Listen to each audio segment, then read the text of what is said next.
এই তিনটা কাজ করেন, আল্লাহর কসম ইবাদতের সাথে এমন পাবেন আপনাকে ইবাদত থেকে গুলি করে কেউ সরাতে পারবে না। ভাইরে, সালহাতু সঙ্গে বুদি দিল খারাস আজমুদে এক জামানা খাকে বাস। অনেক কিছুর স্বাদ পেয়েছেন জীবনে, অনেক কিছুর স্বাদ, ভালো খাবারের স্বাদ পেয়েছেন, জেনা হারাম রিলেশন সম্পর্কের মধ্যে স্বাদ পেয়েছেন, ফেসবুকে ইউটিউবে আজেবাজে জিনিস দেখে স্বাদ পেয়েছেন, হালাল হারাম বিভিন্ন ভাবে বিভিন্ন স্বাদ পেয়েছেন। আজমুদে এক জামানা খাকে বাস। একটু পরীক্ষা করে কিছুকালের জন্য মাটি হয়ে দেখেন, একটু কিছুকালের জন্য হারাম ত্যাগ করে দেখেন, ইবাদতের স্বাদ যদি একবার পান, দেখবেন যে এর চাইতে স্বাদের আর কিছু নেই। সবচাইতে মজার জায়গায় সেজদা। আমার মালিককে আমি সেজদা করছি, এই সেজদার বিনিময়ে দুনিয়া এবং দুনিয়ার মধ্যে যা কিছু আছে সবকিছুর চাইতে উত্তম হবে, মালিকের সবচেয়ে নৈকট্য অর্জন হবে। আকরাবু মা ইয়াকুনুল আবদু মির রাব্বিহি ওয়া হুয়া সাজিদ। বান্দা আল্লাহর সবচাইতে কাছে যেতে পারে যখন সে সেজদায় চলে যায়। প্রধানমন্ত্রীর খুব কাছে যেতে পারলে, প্রেসিডেন্টের খুব কাছে যেতে পারলে আমাদের গর্ব হয়। দুনিয়ার প্রধানমন্ত্রী, দুনিয়ার প্রেসিডেন্ট, দুনিয়ার রাজা, দুনিয়ার সমস্ত মানুষের মালিক যিনি, বাদশাহ যিনি, রব যিনি, সবাই যার গোলাম সৃষ্টি, সেই মালিকের সবচেয়ে কাছে যেতে পারে মানুষ যখন সিজদায় চলে যায়। আপনি যদি মনে করেন আমি সিজদায় আছি, আমার রবের সবচেয়ে কাছে আছি, একবারে সামনাসামনি রবকে পেয়ে আমি নিবেদন করছি সুবহান রাব্বিয়াল আলা, ও আমার মহান প্রভু মালিক, আপনি পবিত্র, আপনার পবিত্রতা আমি বর্ণনা করছি। শাহ ওলিউল্লাহ মুহাদ্দিস দেহলভী রাহিমাহুল্লাহ, তার ব্যাপারে একটি ঘটনা বর্ণিত আছে যে তিনি বলতেন, দিলে দারম জওয়াহির পারায়ে ইশক আস্তি তাহবিলশ কেদারত জের গরদোমি সে মিরে সামানে কিমানদারম। তিনি দিল্লি শাহী মসজিদের ওখানে দাঁড়িয়ে বলতেন, আল্লাহ এমন এক দিল দিয়েছেন আমাকে, এই অন্তরের চতুর্পাশ দিয়ে বড় বড় রাজা বাদশাদের রাজত্ব, এগুলো গুড়গুড় করে ঘুরতে থাকে কিন্তু ভেতরে ঢোকার চান্স পায় না। এর মানে বুঝছেন?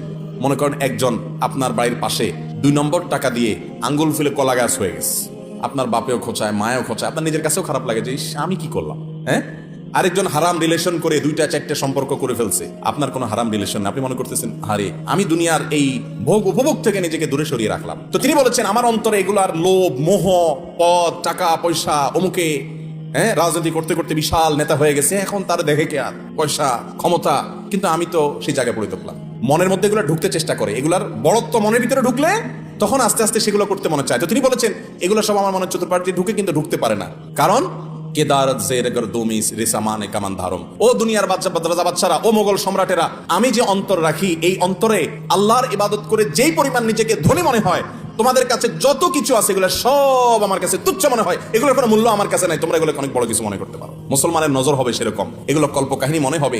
একসময় আল্লাহর নেককার বান্দারা পৃথিবীতে যারা ছিলেন তাদের কাছে এগুলোই মনে হতো। সাহাবা একরাম, বড় বড় সম্রাটদের মাথার উপরের মুকুট স্বর্ণ দিয়ে তৈরি মসজিদে নববীর সামনে এনে রাখা হয়েছে। সাহাবা একরাম রিদওয়ানুল্লাহি তাআলা আলাইহিম আজমাইন ইবাদতের স্বাদ পাওয়ার আগে, ইসলাম গ্রহণ করার আগে, যারা একটু ওটের পানি পান করানোকে কেন্দ্র করে শতাব্দীকে শতাব্দী যুগ যুগ ধরে যুদ্ধ করে বেড়াতো, তুচ্ছ জিনিসের জন্য লড়াই করত, সেই মানুষগুলো ওই মুকুটকে, সম্রাটের সেই সোনাখচিত মুকুটকে পাও দিয়া উষ্ঠা মারে লাথি মারতে মারতে চলে যায়। এগুলো তাদের অন্তরে প্রবেশ করতে পারে না, এগুলো তাদেরকে কোনো অবস্থাতে দুর্বল করতে পারে না। ও ভাই, ইবাদতের স্বাদ যদি একবার পেয়ে যান, আল্লাহর কসম পৃথিবীর সব কিছু আপনার কাছে তুচ্ছ হবে, সৎ, সততা, নীতি, আদর্শ আপনার কাছে বড় হবে। আমি আপনাদেরকে আল্লাহর উপরে ভরসা করে বলছি, যদি কেউ ইবাদতের স্বাদ পান না এই অভিযোগ করেন, আপনি টানা 10 দিন 20 দিন এই চোখ দিয়ে হারাম কোনো পর্নোর দিকে তাকাবেন না, কোনো মিউজিক, কোনো গান শুনবেন না, মোবাইলেও না, মোবাইলের বাইরেও না, টেলিভিশনেও না, কোনো দিকেই না। রাস্তা চলবেন, নিজেকে নিয়ন্ত্রণ করবেন, নজর পড়ে গেছে সাথে সাথে নিজেকে শাসন করবেন, ভৎসনা করবেন, আল্লাহর কাছে মাপ চাইবেন, এরপরে আরো সাবধান হয়ে চলবেন। এইভাবে 10-15 দিন যদি চোখের জেনা থেকে আপনাকে বাঁচাতে পারেন নিজেকে, ইনশাআল্লাহ আপনি ইবাদতের স্বাদ পাবেন। আপনি রুকু করলে সিজদা করলে আর উঠতে মনে চাবে না। ভাই রে, আজ আমাদের কাছে নামাজটা বোঝা হয়ে গেছে, আমরা নামাজটা পড়ি একটা বোঝা, পড়ে শেষ করতে পারলে বাঁচি। সাহাবা একরাম, এমনকি আমাদের প্রিয় নবী করিম সাল্লাল্লাহু আলাইহি ওয়াসাল্লাম কিভাবে নামাজ পড়তেন জানেন? আম্মা জান আয়েশা বলেন, তিনি যখন রাতের জন্য নামাজ পড়তেন, লা তাসআল আন হুসনিহিন্না ওয়া তুলিহিন্না, নবীজির রাতের নামাজের কি সৌন্দর্য ছিল, আর বলো না। যখন তিনি দাঁড়িয়ে কিরাত পড়তে থাকতেন, এত লম্বা সময় পড়তেন, আমরা মনে করতাম হায়রে রুকুতে আর যাবেন না মনে হয়। রুকুতে যাওয়ার পর সুবহান রাব্বিয়াল আযীম, আল্লাহর পবিত্রতা বর্ণনা করছেন, মালিকের সামনে নিবেদন করছেন তাসবিহ, এত বেশি ভালো লাগা কাজ করতো, নবীজি রুকু থেকে আর উঠতেন না। আমাদের আয়েশা বলেন, মনে হতো তিনি আর উঠবেন না, মাথা তুলবেন না, ভয় হতো যে হায়রে এত সময় ধরে তিনি রুকুতে আছেন, কষ্ট হয়ে যাচ্ছে, মাথাটা কেন তুলছেন না। এরপর যখন মাথা তুলতেন, এত সময় ধরে দাঁড়িয়ে আল্লাহর প্রশংসা করতেন, হামদান কাসীরান তাইয়িবান মুবারাকান ফি রব্বানা ওয়া লাকাল হামদ, এত সময় নিয়ে বলতেন, মনে হয় যে আর সিজদা যাবেন না। আবার সিজদা গেলে একই অবস্থা। সবচেয়ে মজার জায়গায় সিজদা। আমার মালিককে আমি সিজদা করছি, এই সিজদার বিনিময়ে দুনিয়া এবং দুনিয়ার মধ্যে যা কিছু আছে সবকিছুর চাইতে উত্তম হবে, মালিকের সবচেয়ে নৈকট্য অর্জন হবে। আকরাবু মা ইয়াকুনুল আবদু মির রাব্বিহি ওয়া হুয়া সাজিদ। বান্দা আল্লাহর সবচেয়ে কাছে যেতে পারে যখন সে সিজদায় চলে যায়। প্রধানমন্ত্রীর খুব কাছে যেতে পারলে, প্রেসিডেন্টের খুব কাছে যেতে পারলে আমাদের গর্ব হয়। দুনিয়ার প্রধানমন্ত্রী, দুনিয়ার প্রেসিডেন্ট, দুনিয়ার রাজা, দুনিয়ার সমস্ত মানুষের মালিক যিনি, বাদশাহ যিনি, রব যিনি, সবাই যার গোলাম সৃষ্টি, সেই মালিকের সবচেয়ে কাছে যেতে পারে মানুষ যখন সিজদায় চলে যায়। আপনি যদি মনে করেন আমি সিজদায় আসি, আমার রবের সবচেয়ে কাছে আসি, একবারে সামনাসামনি রবকে পেয়ে আমি নিবেদন করছি সুবহান রাব্বিয়াল আলা, ও আমার মহান প্রভু মালিক, আপনি পবিত্র, আপনার পবিত্রতা আমি বর্ণনা করছি, ভালো লাগা কাজ করবে। নবীজি সাল্লাল্লাহু আলাইহি ওয়াসাল্লাম লম্বা সময় সিজদা করতেন, উঠতে চাইতেন না। আর আমাদের অবস্থা হলো নামাজ তাড়াতাড়ি করে শেষ করতে পারলে বাঁচি, নামাজের পরে যদি বৃষ্টি হয় তো মসজিদের দুয়ারে এসে সবাই এমন ভাবে একত্র হয়, মনে হয় জেলখানায় আছে, বাইরে হওয়ার জন্য সবাই পাগল হয়ে গেছে। ঠিক না? আমি ঠিক?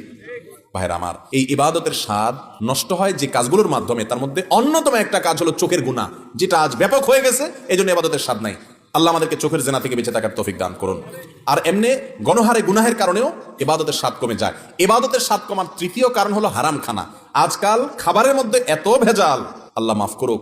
ইমাম সাহেব বেচারা যে বেতনটা পায়, ওয়াজ করে হুজুর যে হাদিয়া পায়, ওই হাদিয়াও দেখা গেল যে যেসব মানুষ দিছে টিছে, সুদখোর, ঘুষখোর, টিনচোর, গমচোর, ডাকাত, রাহাজানি করেন না, আইল ঠেলা মানুষ, 2 নম্বরে ইনকাম করা মানুষ, চাঁদাবাজ, মাস্তান, এক একজনের ইনকামে এক এক ভেজাল।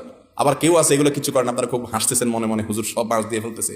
আপনি নিজেও যে বাঁশ খাওয়ার লোক, আপনি বোনের হক দেন নাই, ফুফুর হক দেন নাই বাপের সম্পত্তিতে, তাহলে আপনিও হারামখোর, আমিও হারামখোর হয়ে যাবো যদি এই কাজ করি। ঠিক আমি ঠিক? এই হারাম খাওয়ার কারণে ইবাদতে স্বাদ পাওয়া যায় না। 3টা জিনিস বললাম: চোখের জেনা থেকে বাঁচা, সকল গুনাহ থেকে বাঁচার চেষ্টাটা করতে থাকা, আর বিশেষভাবে আমি যা খাবো উপার্জন করবো এটা যেন হারাম না হয়, এই দিকটা চেষ্টা করা। তাহলে 3 কাজ করতে হবে: চোখের জেনা থেকে বাঁচতে হবে, সকল গুনাহ থেকে বাঁচার বিশেষ চেষ্টা থাকতে হবে, আর হারাম খানা থেকে বাঁচার চেষ্টা করতে হবে। আল্লাহ আমাদের তৌফিক দান করুন।